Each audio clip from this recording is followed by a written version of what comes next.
लाला, आपके join in करने से पहले हम यही बात कर रहे थे, क्योंकि आपने भी इस लॉट, ये जो लॉट है इन लड़कों की, आपने भी इनके साथ आप कनेक्टिविटी में रहे हैं, आप चीफ सेलेक्टर है उस ज़माने में जब ये लड़के सारे खेल रहे थे। एक चीज़ जिसमें हम बार बार बात कर रहे हैं, शॉन टेट आए, मैथ्यू हेडन आए, बड़े बड़े खिलाड़ी इनको कोच करने आए, मगर इनको मोल्ड ना कर सके, इनको तब्दील ना कर सके। क्या इनको मोल्ड करना इतना मुश्किल इसलिए हो गया है कि ये खुद में बहुत सेल्फ कॉन्फिडेंट हो गए कि वी आर द बेस्ट, और ये जो सब हमें बता रहे हैं इनको क्या पता, इन्होंने कहा मॉडर्न डे क्रिकेट खेलिए। सवेरा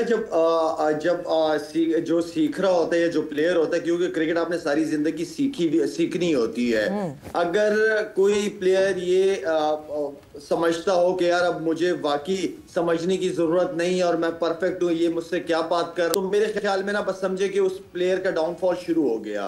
और साथ में प्लेयर्स के बीच में कोचेस की रिस्पेक्ट बहुत इंपॉर्टेंट है। जो सीनियर्स हैं उनको पता, एक बाप को पता होना चाहिए कि उसके घर में बच्चों को किसको ज्यादा प्यार से समझाने की जरूरत है या किसी को थोड़ा कभी कभार कान से पकड़ लेना चाहिए। कान से पकड़ भी अगर लेना चाहिए तो उसमें बड़े को उस बच्चे का फायदा नजर आता है जी। तो ये एक चीज है, कम्युनिकेशन बहुत इंपॉर्टेंट है। जो आपने 1 महीने की बात की, उस 1 महीने के अंदर मैंने जो चीज सामने नजर रखी है वो सिर्फ और सिर्फ कम्युनिकेशन है। कि कोच कप्तान की कम्युनिकेशन में कमी नजर आ रही थी मुझे, कोच प्लेयर्स की कम्युनिकेशन, ट्रेनर प्लेयर्स की कम्युनिकेशन, इन सारी चीजों में मैंने 1 महीने के अंदर बहुत कुछ देख लिया था।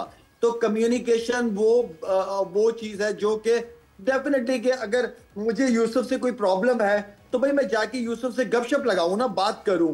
तीसरा बंदा तो हमारे बीच में बैठ के हमारे मसले को हल कर रहा है, जब मसला मेरा और यूसुफ का है। तो ये वो कम्युनिकेशन है जो कि मैंने 1 महीने के अंदर बहुत ज्यादा मिस की है। और जब सीनियर्स हमारी टीम में भी होते थे, हमारी टीम में हमारी में भी कम्युनिकेशन प्रॉब्लम होती थी, ऐसा नहीं था, लेकिन हमारे सीनियर्स जो थे ना, एक तो उनकी हम सब इज्जत करते थे, फिर कोई बात होती थी तो हम उनके साथ डिस्कस करते, या वो हमें छोटे भाई के तौर पे हमारे साथ डिस्कस करता था कि शायद तुम्हारे अंदर ये प्रॉब्लम है, इसको इस तरह ठीक कर लो। तो आपको रिस्पेक्ट के तौर पे देखते थे कि यार ये बंदा मेरी बेहतरी के लिए बात कर रहा है। तो communication is always always always important. But respect, authority, ये सारी चीजें तो आपकी मैनेजमेंट को भी इस पे बैक करना पड़ता है। अभी जैसे ज़राए ये बताते हैं कि सकलैन मुश्ताक साहब जो हैं वो मोहसिन नकवी से मिलने गए हैं और आने वाले वक्त में वो शायद पाकिस्तान की फिर से कोचिंग करते हुए दिखेंगे। But the last tenure that Saqlain Mushtaq was there, over the period of time एक टाइम ऐसा आया कि ये प्लेयर्स उनसे ज़्यादा बड़ा समझने लगे खुद को और डायरेक्ट हो गए चेयरमैन साहब से। ये चीज़ें तो फिर चेयरमैन को भी स्ट्रीमलाइन करनी पड़ेंगी, तभी ये प्लेयर्स जो हैं वो रिस्पेक्ट रखेंगे अपने कोच की। बिल्कुल इसी तरह, बिल्कुल सही कहा सवेरा आपने। लास्ट जो मैंने देखा है कि सिलेक्शन कमेटी और कप्तान, अगर किसी प्लेयर के ऊपर इत्तेफाक नहीं होता था तो कप्तान सीधा चेयरमैन के पास चला जाता था, चेयरमैन से वो बातें मनवा लेता था। तो चीफ सेलेक्टर की तो रिस्पेक्ट खत्म हो गई ना, उसकी तो वैल्यू खत्म हो गई कि हर चीज अगर कप्तान जाके चेयरमैन के साथ सारे मसले हल कर रहा है तो इसका मतलब है कि वो जो जिम्मेदारी सिलेक्शन कमेटी और कप्तान की थी उससे हट के वो बाईपास कर रहा है। तो आई मीन के फिर सारी बातें प्रॉब्लम्स आती हैं सवेरा। वैसे भी ये किस हद तक ज़रूरी है कि आप कोच अगर है या चीफ सेलेक्टर है तो कप्तान और दूसरे लोगों को उसमें एक वोटिंग का या इख्तियार नहीं होना चाहिए सिलेक्शन में, ये सिलेक्शन कमेटी का इख्तियार होना चाहिए, ताकि कोच और कप्तान एक साइड पे रहें, टीम सिलेक्शन जो है वो सिलेक्शन कमेटी बनाए।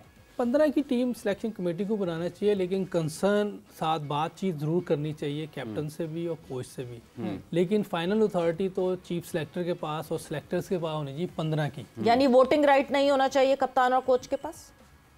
नहीं, मेरा नहीं। 11 उनकी मर्जी से खेलने। ठीक है, 11 उनकी मर्जी से, 11 तो उनकी मर्जी होनी चाहिए, जिन्होंने टीम लड़ानी है, जवाब उन्होंने देना है। कि अब 15 टीम बन गई है, उसमें भी आप बता, अगर आपको कुछ समझ आ रही है कैप्टन और कोच को, आप चीफ सेलेक्टर से बात कर सकते हैं। अगर सब एक पेज पे आते हैं तो उसको बट यूसुफ, सॉरी कता कलामी की माजरत, फिर यहाँ ये मसाइल हमारे मुल्क में और भी होते रहे, क्योंकि मोहम्मद यूसुफ साहब जब हमारे साथ बैठे, मोहम्मद वसीम साहब जब हमारे साथ बैठे तो उन्होंने ये बात कोट की कि जिस लड़के पे बहस हुई, बहस के बावजूद मैंने अपना फुट डाउन करके उसको 15 में रखा, तो उन्होंने उसको बेंच से उठाया ही नहीं, वो 11 में खेला ही नहीं, वो बेंच पे ही बैठा रहा।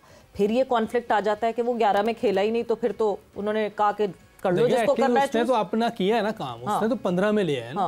अब ये तो कोच और कैप्टन का काम है उसको देखना कि अगर एक चीफ सिलेक्टर या सिलेक्टर कह रहे हैं कि ये इस लड़का ने परफॉर्म किया हुआ है, हाँ। अगर बगैर परफॉर्मेंस के कह रहे हो तो फिर तो बात समझ में आती है। अगर उसका रिकॉर्ड है, उससे परफॉर्मेंस की हुई है, तो आपको अपनी बेंच को चेक कर लेना चाहिए।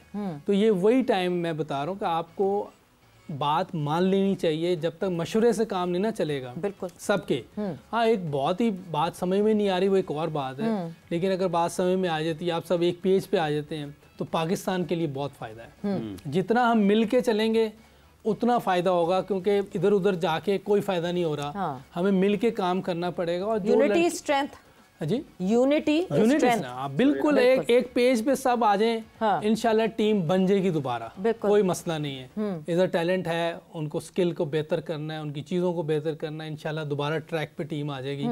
लेकिन एक दफ़ा हम सबको भी ट्रैक पे आना है, और जो एक ही ट्रैक हो जी, सिंगल ट्रैक पे आना है। जी लाला। सवेरा जब वैसे आपसे पूछ रहा हूँ कि जब हम जीत रहे होते हैं, हाँ। तो कप्तान अपना क्रेडिट ले रहा होता है, सिलेक्शन कमेटी अपना, चेयरमैन अपना ले रहा होता है। जब हारते हैं तो हम सारे एक जगह क्यों नहीं हो जाते? हम उस वक्त एक दूसरे पे ब्लेम गेम क्यों खेलना शुरू कर देते हैं? ये आज तक मुझे समझ नहीं आई। हाँ, ये सबसे इम्पोर्टेंट बात है कि ये ब्लेम गेम, जब जीत का सहरा सबको जाता है तो फिर हार की जो सारी बैकलैश है, जिम्मेदारी, जीते हारे सब एक ही हैं, सब एक पेज पे हों। हम की आवाज आएगी ना, बिल्कुल फिर ठीक रहेगा। बिल्कुल, ये हम की आवाज बहुत, मैं और तुम नहीं होना चाहिए, हम की आवाज़ बहुत ज़रूरी होनी चाहिए। लाला, अगला जो अब हम देखते हैं पाकिस्तान टीम का, और पाकिस्तान टीम ने फ़ौरन ट्रैवल करना है, यहाँ चैंपियंस ट्रॉफी ख़त्म होती है और 12 तारीख को Pakistan team needs to travel to New Zealand, और वहाँ पे 5 T20s खेलने हैं और 3 ODIs खेलने हैं। क्या इस T20 में आपको लगता है कि ये हमारे पुराने लड़के क्या बिल्कुल नहीं दिखने चाहिए, स्पेशली बैटिंग में अगर मैं बात करूँ तो? सवेरा देखिए, जैसे अभी ये आ जाएंगे, क्या नाम है इसका, साइम अयूब अवेलेबल होगा मेरे ख्याल नहीं होंगे, अभी अवेलेबल नहीं होंगे, 10 हफ्ते हैं उनके। या सवेरा, पहले तो ये कि आपने जो अभी बेंच पे बिठाए हुए थे, इसमें एक आधा प्लेयर ऐसे भी हैं जो कि क्योंकि साइम नहीं है, तो आपको मैं समझता हूँ कि उन प्लेयरों को भी चांस देना चाहिए। दूसरा ये कि आप 2-3 लड़कों को रेस्ट कराएं, बनता है उनका, ठीक है। आप जो अच्छे परफॉर्मर हैं हमारे पास हैं पीछे, आप उनको न्यूजीलैंड का टूर कराएं, उनको पूरा मौका दें, 5 मैचों का मौका दें। आप अपने लड़कों को ट्राई, लेकिन मैं चाहूंगा कि 3-4 सीनियर लड़के जो है ना वो रेस्ट करें इस टूर पे। 3-4 सीनियर लड़कों को, 3-4 सीनियर लड़के शायद साहब आपके ख्याल में कौन से होने चाहिए? अगर आप मुश्किल सवाल नहीं, थोड़ा सा मुश्किल सवाल है। आप बॉलिंग में से एक आधा को बिठा दो, बैटिंग में से 1-2 को बिठा दो, इस तरह करके कर सकते हो। मतलब ये जितने भी दोनों शोबों में, बॉलिंग में भी और बैटिंग में भी आपको कुछ ना कुछ करना पड़ेगा। बिल्कुल। ठीक।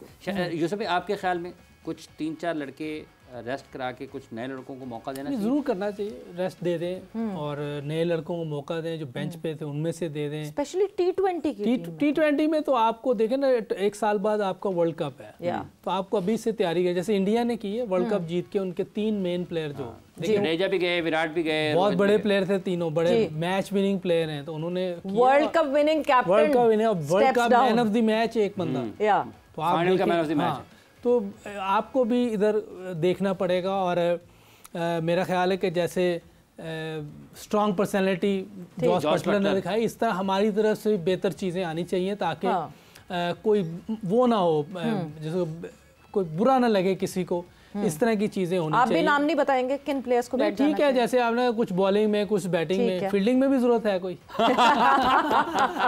फील्डिंग की आपने बात की तो मेरे ख्याल से सबको बैठना पड़ेगा। जी लाला, दो में तो आप मिक्स करके कोई नई टीम बनाएं। यूसुफ फील्डिंग की बात कर रहा है, मैंने कहा फिर तो बहुत सारे हो जाएंगे फिर तो सारों को बैठना पड़ेगा जब हम फील्डिंग की बात करेंगे। बट यस, ये इंपॉर्टेंट है, क्योंकि मैंने बैटर्स पे ज़्यादा एम्फसाइज इसलिए किया था क्योंकि जब हम बॉलर्स की बात करते हैं और T20 की बात करते हैं, तो ये हमारे जो बॉलर्स हैं वो मेजरली T20 में ही तो अच्छी परफॉर्मेंसेस दिखाते हैं। ये जो 4 ओवर्स हैं उन्हीं में तो अच्छी परफॉर्मेंस दिखाते हैं, बिकॉज 10 ओवर पे आते आते इनके लिए मुश्किलात हो जाती हैं। बैटर्स के लिए हाँ, जो हम स्ट्राइक रेट की डिबेट करते हैं वो सारी चीज़ें मैनेज करनी पड़ेंगी, और T20 की टीम ओवरहॉल करनी पड़ेगी। लाला, सवेरा, आपको T20 के अंदर क्योंकि तैयारी करनी है, आगे वर्ल्ड कप आ रहा है, अभी से आपको इस टूर से ही तैयारी शुरू करें। जिनको देखना है, जिनको बैठाना है, जिनको खिलाना है, किनको कितना खिलाना है, ये पूरा टीम का हर प्लेयर का प्लान बनना चाहिए। हाँ हाँ। अच्छा लाला, आपकी जो है एक तस्वीर इस वक्त इंटरनेट पे बड़ी दिख रही है और बड़ी वो, मतलब हम पाकिस्तान टीम ने चैंपियंस कप की ट्रॉफी नहीं उठाई, बट आप चैंपियंस कप की ट्रॉफी उठा के घूम रहे हैं, सीधा ही घर ले जाना थी लाला। तो मेरा यकीन माने, वो तो शुक्र है कि 2017 में सरफराज की वजह से चैंपियंस ट्रॉफी हमारे घर पे आई हुई थी। तो मैंने कहा चलो ये एक दफा आई हुई है, इस बार किसी के पास जा रही है तो जाए। मैंने कहा चलो मैं तो हाथ में उठा लूं, अगर टीम ने नहीं उठाई, अगर रिजवान ने नहीं उठाई मैं ही उठा लूं। यूसुफ साहब, ये किस हद तक आपके ख्याल में अब 2026 के वर्ल्ड कप अगर हम सामने रखते हैं, किस किस्म की हिकमत अमली की ज़रूरत है? क्या सिर्फ खिलाड़ियों के हवाले से होनी चाहिए या जो सपोर्ट स्टाफ है उसके लिए होनी चाहिए? नहीं, देखिए ना उसमें मैंने कहा ना, स्किल डेवलप करने के लिए कोचिस का भी सही अपॉइंटमेंट होना बड़ा जरूरी है। जैसे कि आज की खबर है, Saqlain is the best choice. अब इसके साथ इन्होंने कौन से लेने, ये देखने वाली बात है। वो आपके पास देखिए, बैटिंग में हमें प्रॉब्लम आ रही है, बिल्कुल प्रॉपर बैटिंग कोच होना चाहिए जो इनकी स्किल पे काम करे, जो इनकी स्किल को और बेहतर करे। टैलेंट है लेकिन उस स्किल पे काम नहीं हुआ, उसको बेहतर करना है। उसके लिए आपको स्ट्राइक रेट बेहतर करना है, पहले 6 ओवर में कैसे क्रिकेट खेलनी है, अगले जो 6-7 ओवर हैं जब फील्डिंग खुल जाती है उस वक्त कैसी क्रिकेट खेलनी है, आखिर के 3-4 ओवर में कैसी क्रिकेट खेलनी है। तो ये पूरी प्लानिंग है, ये ऐसे नहीं मुंह उठा के T20 में चले जाएं। नहीं, पूरी प्लानिंग करके, पूरी प्रैक्टिस करा के, सारी चीज़ें करके फिर आपको आगे पूरी क्रिकेट खेलनी है। जैसे शाहिद ने भी कहा, पूरा प्लान होना चाहिए सबका। बिल्कुल, 1 साल का टाइम है हमारे पास। अब इन नए लड़कों को खेलने दें। 17 या 18 T20 है, मैं वर्ल्ड कप 17 T20, तो आपको नजर आ जाएंगी चीज़ें। अगर खुदा न खास्ता में ये आप अज्यूम कर लें कि आप वर्ल्ड कप में फिर कोई ऐसी चीज़ हो जाती है, लेकिन ये तो पहले भी हो ही रहा है, तो नए लड़कों से हो जाएगा तो क्या हो जाएगा, टीम बन जाएगी। आगे 27 का वर्ल्ड कप है, फिर 28 का है। लेकिन ये तो आप पिछले 4 टूर्नामेंट देख लें, हम बहुत बुरी क्रिकेट खेल रहे हैं। 23 T20s हैं एशिया कप के अलावा, और एशिया कप भी जो है वो T20 फॉर्मेट में होगा। So 23 T20s and then Asia cup के T20। उसके 4 तो पक्के हैं ना, बिल्कुल, सेमीफाइनल तो खेलना ही है ना। अब इसमें भी अगर लाला हम टीम ना बना सके तो फिर हम कब बनाएंगे टीम? बस मेरा भी यही सवाल है आपसे कि इसमें नहीं बनाएंगे तो कब बनाएंगे? एग्जैक्टली। सो अच्छा खासा मौका है। अब ये तो टूर्नामेंट खत्म हो गया मेरा ख्याल से, तो पाकिस्तान टीम को अभी से भेज देना चाहिए। न्यूजीलैंड पाकिस्तान टीम अभी यहाँ पे क्या कर रही है, champions trophy is going on, but Pakistan team की कोई अब कोई और ज़रूरत और कोई और वो नहीं है कि पाकिस्तान टीम कहीं फीचर करेगी।